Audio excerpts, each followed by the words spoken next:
Raider Nation, I'm always trying to be an honest person here, and this video was supposed to go out yesterday right after the Pete Carroll press conference. So this video will be me breaking down everything the Raiders head coach said right before training camp started. You're going to hear me talking about saying things like today. I was talking about yesterday. The reason why this video did not go out yesterday is because the Raiders made a ton of roster moves, and if you want to go see all 9 of the moves that they made, this is the thumbnail to it. The video is going to be available to you down in the comments, down in the description of today's show. Now coming up, my reaction to Pete Carroll's press conference.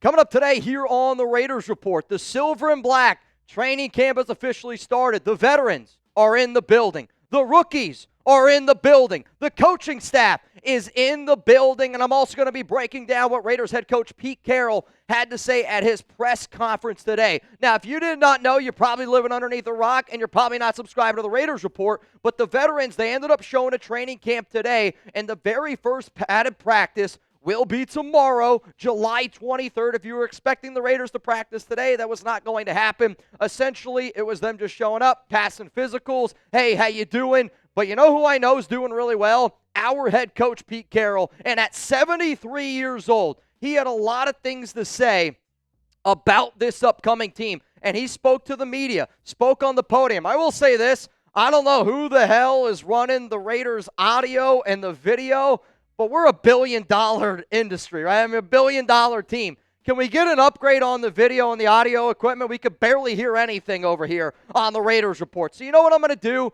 I'm going to give you guys a Week 1 preseason deal. I believe now we are 16 days away from the Raiders' August 7th first preseason game against the Seattle Seahawks. And I know this for a fact.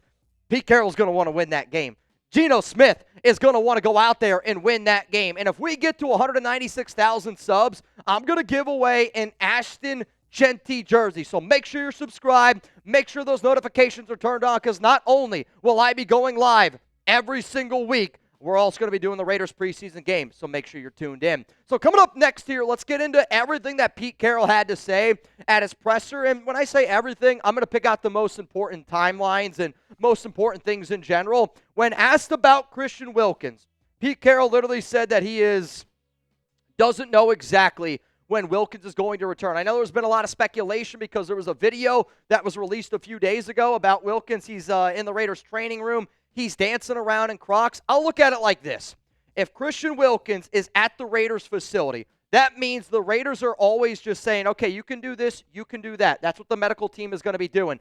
The fact that he's dancing around in Crocs, I actually think is a really good sign. I know what I've been told, and I know that there is a lot of uncertainty around that. There absolutely is.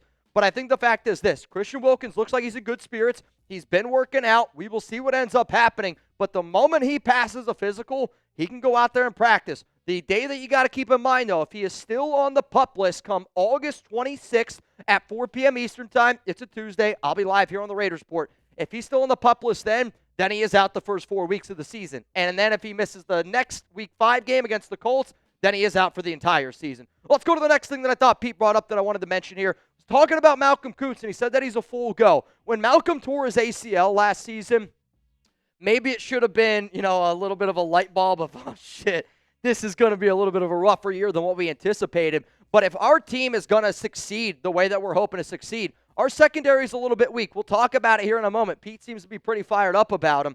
But if our secondary is going to excel, we need guys like Christian Wilkins to be healthy. We need Malcolm Koonce to take that next step. Tyree Wilson to be able to take that next step. And a fully healthy Malcolm Koonce allows us to be able to go out and get after the quarterback. And if we can get the Malcolm that we had over those final 8-9 games with Patrick Graham and Rob Leonard in 2023, I do think that this defense is going to be very spectacular. I will say, if there's one question that I'm a little bit upset about that the Raiders media members didn't ask, and maybe they didn't know, I was kind of hoping that we would get some sort of a question around Charles Snowden, who has a court case today for a DUI case that he had back on December 10th, 2024. Let's go to the next thing that Pete said. He talked about sky-high expectations, and I love that he's bringing those sky-high expectations. I say all the time, there's not many coaches in the NFL that can sit down at a table with Andy Reid, Jim Harbaugh, and Sean Payton and belong to be there. He said that he expects to win 10-plus games. He's done a lot of winning for 20 years. And if you didn't think that Pete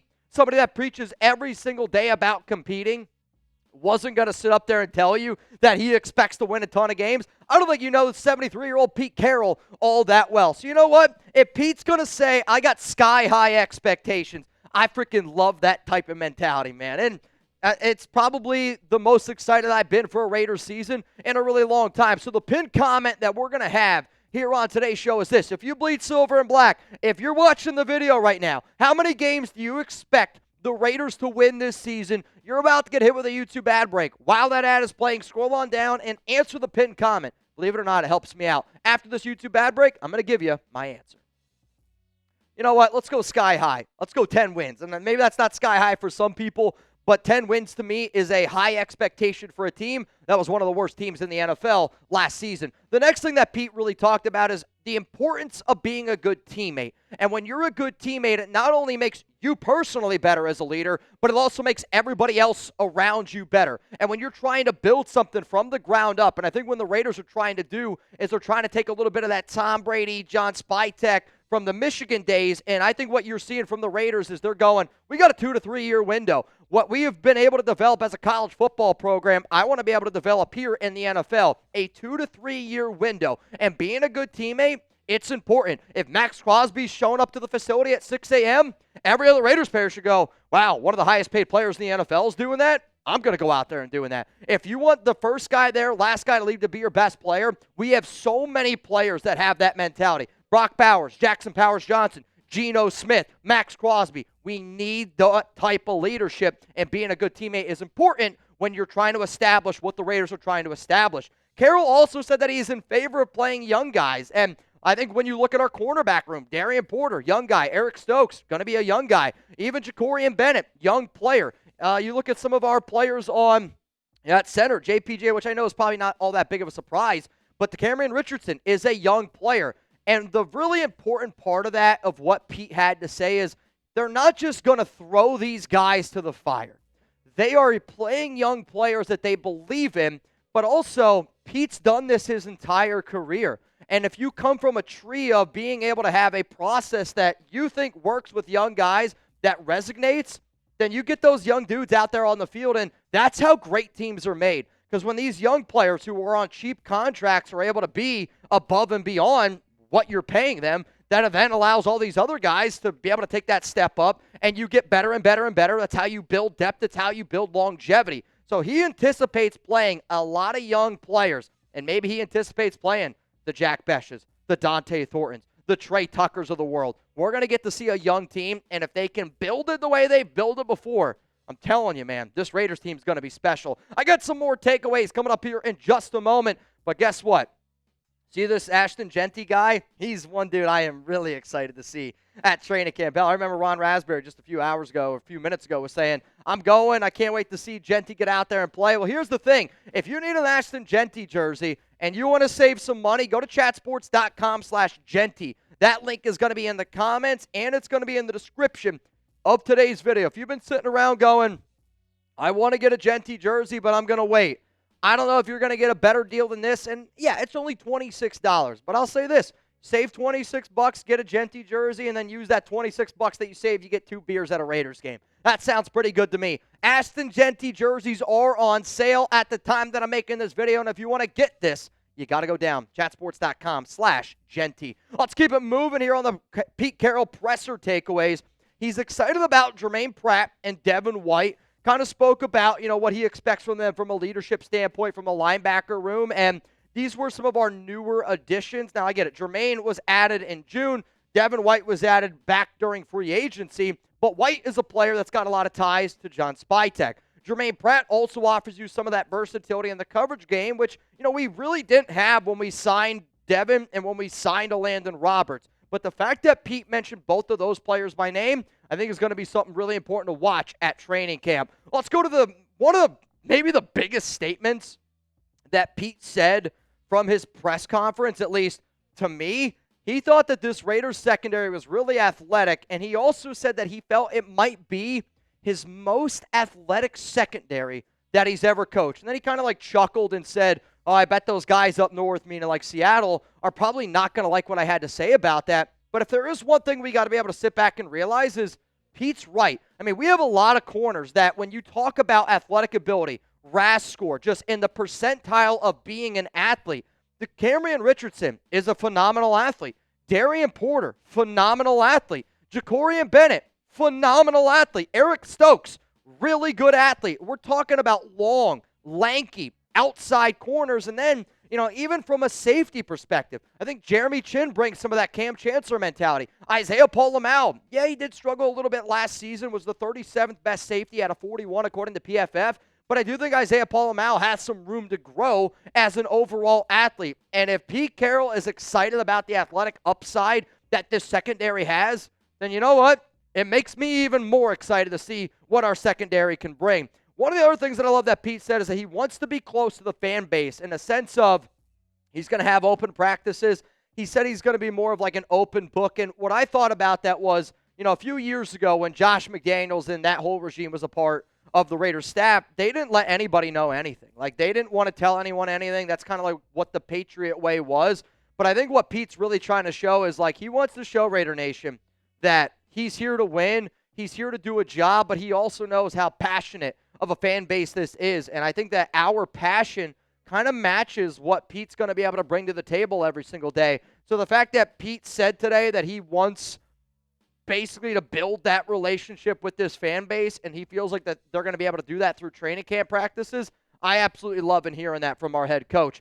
Another thing that he said was it's going to be a buy-in, and it's going to be really important for the players to buy into what they're selling because camp's going to be hard. And, maybe this is me being a jealous person, seeing these athletes make millions of dollars, and I'm going, I would love to be as athletic as a lot of these players to make millions of dollars. But if there's one thing that grinds my gears is I'm a hard worker. And I think for a lot of people that watch this show out there, you're probably sitting there going, you know what? I freaking work my you-know-what off. I go out there, I'm working 40, 50, 60, 70-plus hours every single weekend. I don't make the amount of money that these guys are doing, but you do it because you have to do it for your family, for yourself, whatever the reason is. One of my biggest pet peeves right now in the NFL is there's too many players that are me guys, that are sitting out because, I don't know, either a non-guaranteed contract, you want more money, and we've seen it in years past from certain players where they're just like, I don't feel like practicing. Devontae Adams, I get it. Devontae was dealing with something with his family, and I was happy that Devontae was able to take some time off last season. But at the same time, I want my best players at practice. I want my best players at training camp because if they're buying in, then the younger players are going to buy in. So the fact that camp's going to be difficult, good. It's your job. Like, I am sick and tired of seeing players get injured because when you don't practice and you expect to go out there and play at a high level, that's when injuries happen. Being in football shape is a lot different than being in good shape. And what I heard from Pete Carroll is, I don't care if you make $50 million a year. I don't care if you make the vet minimum. We're going to go out there. We're going to practice hard, and it's going to translate to the football field. That's a style of football that Philadelphia plays with. That's a style of football that the Detroit Lions play with. And that's a style of football that wins in January, fingers crossed for February. The final thing is this. We're going to win a bunch of games. And Pete said it, and he said it with the utmost confidence, that we're going to win a bunch of games. And he expects to win a bunch of games. And for somebody that has done the amount of winning that Pete has done, I don't blame him for doing that.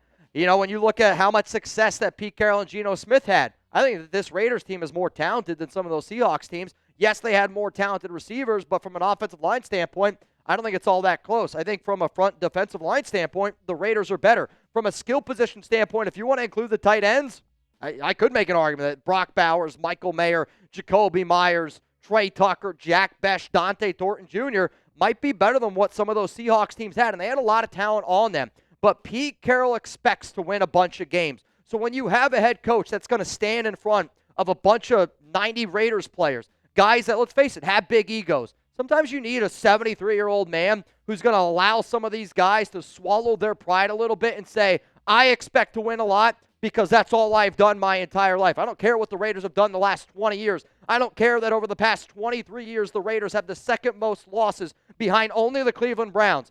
He expects to win a bunch of games, and that makes me as a Raider fan hopeful that we are going to win a bunch of games. Another thing that he mentioned here was something about Darien Porter, and he feels like Darien Porter is meeting all the expectations from a on-the-field standpoint, from a off-the-field standpoint, being a sponge. And, I've had a few Raiders players, I shouldn't say a few, I had one Raiders player tell me that Darien Porter is a sponge, and he's one of the smartest young players on this Raiders team, and just how he asks a lot of questions. And when you listen to Porter talk, you can hear that he is an intelligent player, and he's trying to soak it up. But when you're 6'2", 195, and you're a wide receiver and you move the way that Porter does, I think Pete Carroll is really excited about Porter, and I think right now around the NFL, this is going to be one of these sneaky, sneaky names that 2-3 years down the road, we sit there and we go, Darien Porter is one of the better cornerbacks in the National Football League. Before I wrap up today's show, I do want to give a special shout-out to yesterday's live MVP, Cove Utter. YouTube's got this brand new feature where it talks about XP points. I don't know exactly how they work. All I know is that if you want to get more XP, you can super chat and you comment on live show. So as it stands right now, the most XP points I've ever seen on a Raiders Report show, 10,075, and that goes to Cove Utter. Here were the top 10 XP getters on our yesterday's live show when the Raiders played the New York Giants in Madden. If you want to go check it out, please, please, please go check it out. But if you're like, Mitch, how do I get more XP? It's not me making stuff up. I don't know exactly how it works. This is literally what YouTube's going to tell you. Send live chat messages, send super chats, and super stickers. That's the way that you get more XP. I don't know the mathematical equation, and if you're looking for me to do mathematical equations here, you're definitely watching the wrong show. But anytime YouTube launches a new feature, and especially a feature that features the amazing people that watch this show every single day, we got over 550 people watching us live in the middle of July. The Raiders Report, I think, has the best community in all of YouTube, and I'll stand 10 toes on that. So if I have an opportunity to show some more love to the people that show love on this channel every single day, damn it, I'm going to frickin' do it, because I got high expectations for the Raiders Report, just like Pete Carroll's got high expectations for the Las Vegas Raiders.